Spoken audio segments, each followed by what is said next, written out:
Thank you for watching. My name's Glen Morgan, and this is We the Govern. Today's topic is going to be Weirdos and Heroes, Politicians and Bureaucrats in Local Government. And we're going to be discussing what they have done to earn their position on this list.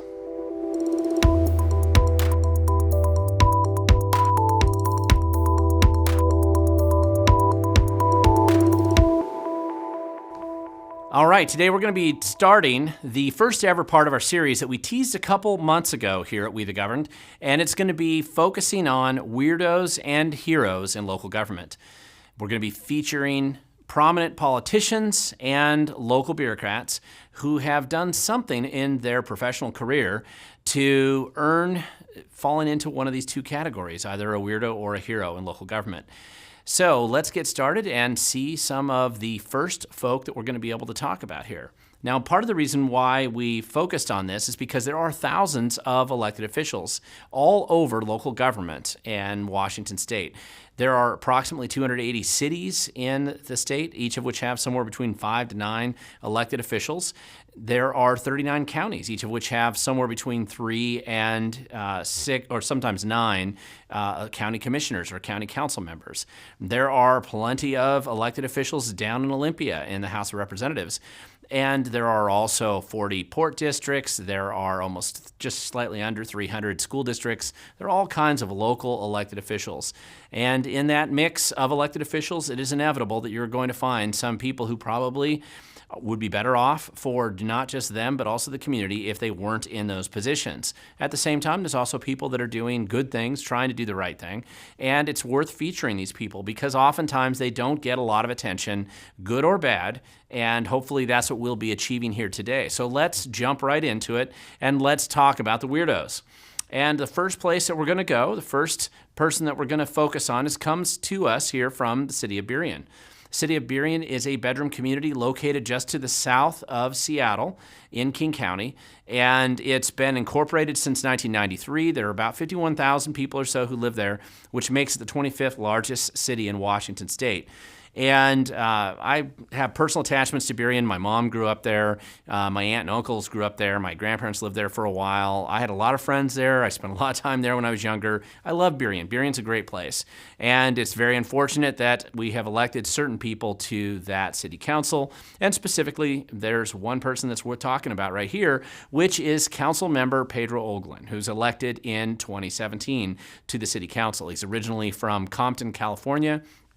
He is a union organizer for the Teamsters and apparently does a bunch of other union work as well. And what was interesting is when he was first elected, he actually hadn't even lived in the city of Burien before, and he suddenly showed up, and there was actually some question as to whether he'd lived there long enough to qualify to be able to run for elected office. In theory, you have to live there a year, and I went down and actually recorded the original voter challenge that occurred at the King County Elections Office, and it was a very kind of convoluted process, but he was able to argue that, or at least the union was able to argue that supposedly he had lived there for a while, but his roots are shallow in Burien, but he's on the city council today.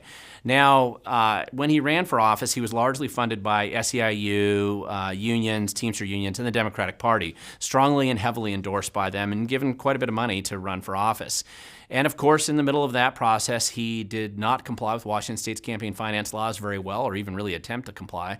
And he was fined based on a complaint that I filed against him in 2017, which was finally settled by the Public Disclosure Commission in 2019. And so he was fined $900, which he had to pay for attempting to conceal campaign finance data. The PDC case 21178 is linked below in the video section if you want to just read more details about it, and I have it on my website at We the Govern.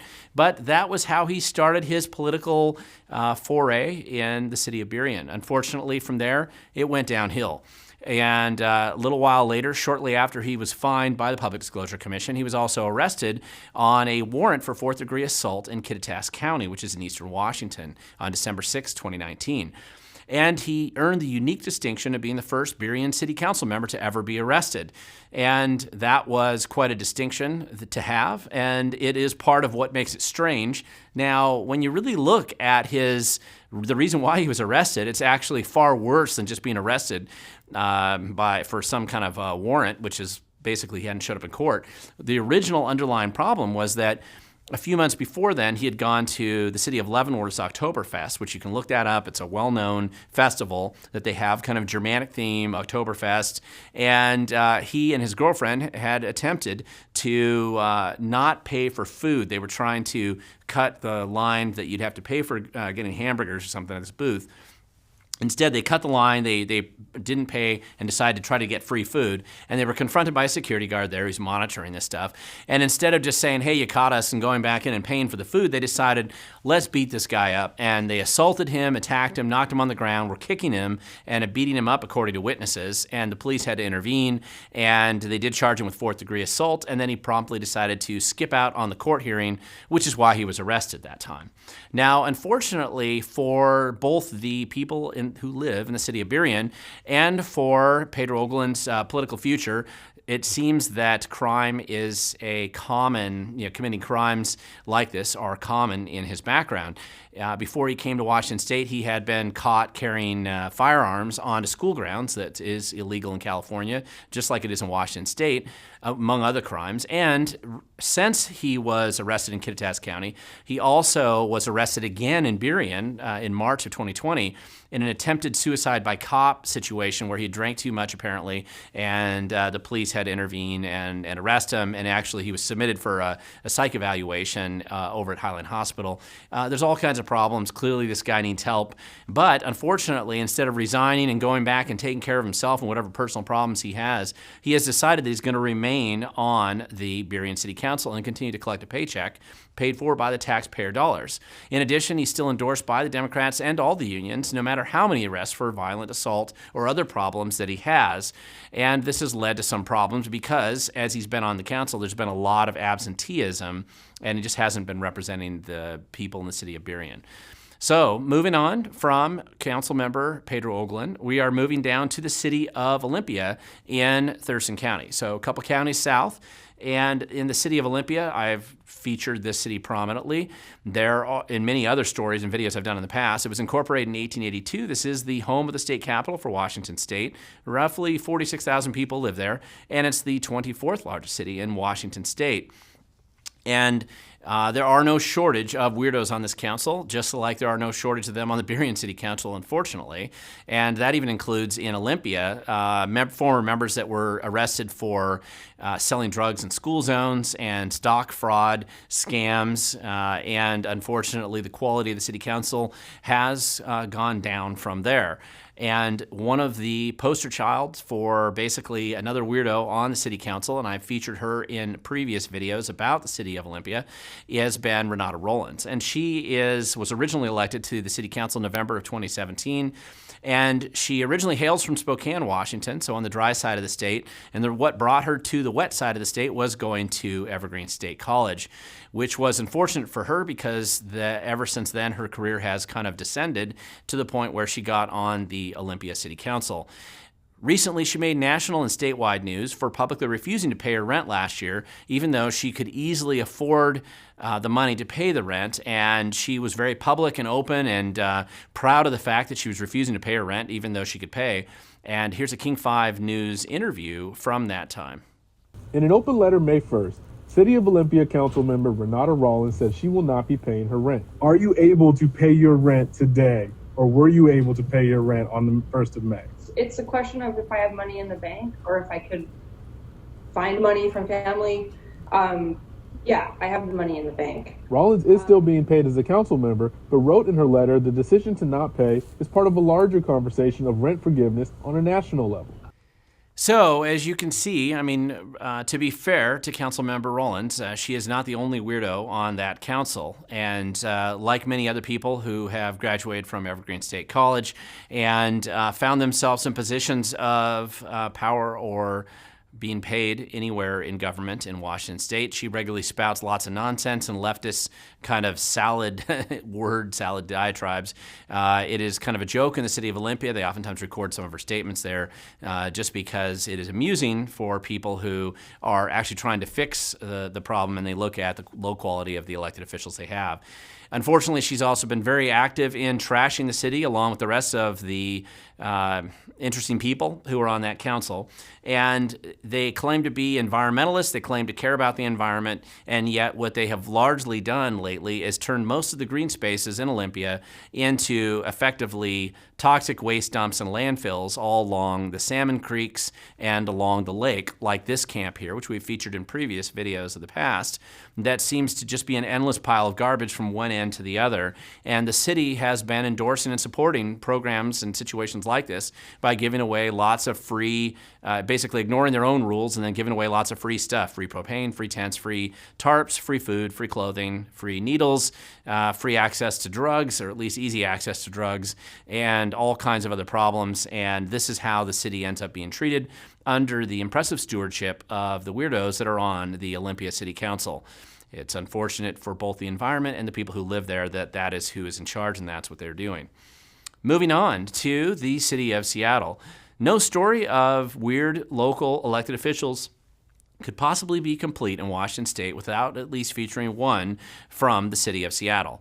And there's plenty of people to choose from, but today we're going to focus on a couple of, at least one interesting one today. Now, Seattle is interesting because as far as Washington State goes, it is one of the earlier states in the state. It was actually incorporated long before the state itself was formed. It has a population of about 750,000 people. It is the largest city in Washington State, and interestingly enough, it has grown over the years to become the 18th largest city in the nation. So this is actually a pretty big city and a pretty big deal when you have terribly incompetent people there. There is no shortage, again, of weirdos and really bad people on that city council. For some reason, these types of people seem to clump together, and when they get together, they create bad things. And one of the examples in the city of Seattle has been getting national news, for example, recently for not just taking a once beautiful city and trashing it as much as they possibly can, but also encouraging bizarre behavior like attempting to create zones of the city that are turned to lawless, violent zones where they attempt to secede from control of the city under the name of Chaz or CHOP, whichever name they wanted to call it up in the Capitol Hill Autonomous Zone or whatever the terms they used. This is what's put Seattle on the map and in the news lately. And one of the city council members who has encouraged that type of behavior and created this environment has been Lisa Herbold. And she was elected to the city council back in 2015. She was reelected again in 2019, just in time for COVID and the chaos that has erupted in the city. And she is another good example of a weirdo in government. Like any other elected official in this list, she oftentimes believes the rules don't apply to her. And so she was fined recently by the Ethics Commission for misusing public resources when an abandoned RV was parked in front of her home in October of 2019. Why that's interesting is because abandoned RVs, drug RVs, and labs, these are oftentimes been abandoned all over the city of Seattle. It's become a big problem lately, where these mobile RVs that are turned into human trafficking zones or drug meth labs basically are driven to the point where they're so bad they can't drive them anymore, they can't even tow them anymore, and they just abandon them in different places. Councilmember Herbold had no concern or cares for the citizens in her community when this happened to them, but when one of these abandoned RV drug labs got abandoned in front of her house, it wasn't so fun anymore, and so she was attempting to bypass the rules and ordinances they already had and attempt to convince the police to remove it from her place while they were sitting abandoned in other people's places around the city. Now, she's also been very hostile to the police and their enforcement of any laws there, and has tried to defund the police aggressively and make property crime essentially legal in the city. And what was kind of funny about this is she's been pushing these types of policies, absurd, completely ridiculous policies that allow people to get away with stealing and robbing and doing anything short of a severe violent felony with no outcomes at all, making it so that it essentially decriminalizes all these crimes. And this has been a policy that she pushed. And it was interesting, right in the middle of the time she's pushing for it, somebody commits one of those exact crimes on her, where somebody came by and threw a rock through her window while she was there at her home. And in that case, suddenly, she reverses course, decides that she's going to call the police and come out and deal with this issue. And she cares about that crime being punished, but she's attempting to push through policies that ensure that those crimes are just going to become more common throughout the city. And this is part of what makes her a weirdo on our list. In addition, she celebrated the violent occupation and secession of the Chaz Chop Zone in Seattle. You see a picture of her here with other fellow masked city council members. Again, there's no shortage of weirdos in the Seattle City Council. And this is just a part of who she is and one of the reasons why Seattle is having such a difficult time today. We're going to have to get people different than that in order to turn things around. Now, I'd like to end any kind of a video on a positive note. So today we're going to be featuring a hero to go along with the title, Weirdos and Heroes. And the hero that we're going to be talking about comes to us from Cowlitz County, which is located in Southwest Washington. There are 39 counties in Washington state. Cowlitz County is the 11th largest one with a population of about 114,000 people. And the elected body in Cowlitz County is under the commission structure, which means there are 3 elected commissioners who essentially serve the legislative and executive roles and a little quasi-judicial roles in the county. And the person that I'm featuring as today's hero of this story is Arn Mortensen. He's a commissioner, Arn Mortensen, who was elected to the Cowlitz County Commission in November 2016 and re-elected last year. And interestingly enough, he is originally an immigrant from Venezuela. And I think that that's important because that background does influence, to some extent, his outlook and behavior and decision-making as he's been an elected official in Cowlitz County. He opposed Governor Inslee's abuse of lockdown orders very publicly. He was the guy who came out and really explicitly confronted the governor, worked with the county commission to publicly support local businesses who struggled to survive Governor Inslee's abuse. Very specifically, there was Stuffy's Restaurant, which is in downtown Longview. I interviewed Commissioner Mortensen there, saw him at numerous events. He was really active and involved, continues to be actively involved in trying to stop the more abusive policies that Governor Inslee and the Department of Labor and Industries have imposed on his community to harm and destroy local businesses. And this is a good example of an elected official who's out there willing to push back and stop that. As an elected official, I remember when he was first elected, he's the first elected official who ever took me on a tour of a needle exchange program, for example, as I wanted to get to know what they were like and the problems that they represented in the community, whether they were operated well or not. He's never been afraid to push back, speak up, and fix bad policies in government, regardless of whether they exist as a third rail or not. And because of this, he's been resistant to high taxes, and he supports reducing wasteful bureaucracy, which is something that many elected officials today are afraid of even attempting to deal with, and yet he's been dealing with it from the day he's been in office. And I do believe a lot of this comes from the fact that he grew up in Venezuela, which helps him understand the poison of socialism and the fact that there is no good outcome from implementing policies that are socialistic in nature. They do tend to produce bad results, as many of the weirdos on this list before, and their support of socialistic behavior clearly demonstrates all the time in those elected positions. So Arn Mortensen deserves to be a hero. He deserves to be recognized for that. And I'm very happy to have him on this list, and it's always good to end a list like this on a positive note. So with that, I hope you enjoy this series, and if you think that I've missed something here or that there's somebody who should be included, I know that I can think of a bunch of them, but we are planning to include those in future videos, but definitely add them to the comments below. Tell me what you think that I've missed and provide supporting evidence as to why those people would qualify as either heroes or weirdos. We like to find people who have earned that distinction and they deserve the recognition in future articles that we will do here. Thank you for watching. If you want to learn more, go to WeTheGovern.com. If you like what you see here, please feel free to share this video with others, and also please don't forget to subscribe. And also go to the website, you can subscribe there as well. Anything we can do to spread the word will only improve our channel and improve these videos as we move forward. If you think I've forgotten anything also, don't forget, add comments below. I do try to read them all, and I respond to as many of them as I can. Remember, the future does belong to those who show up.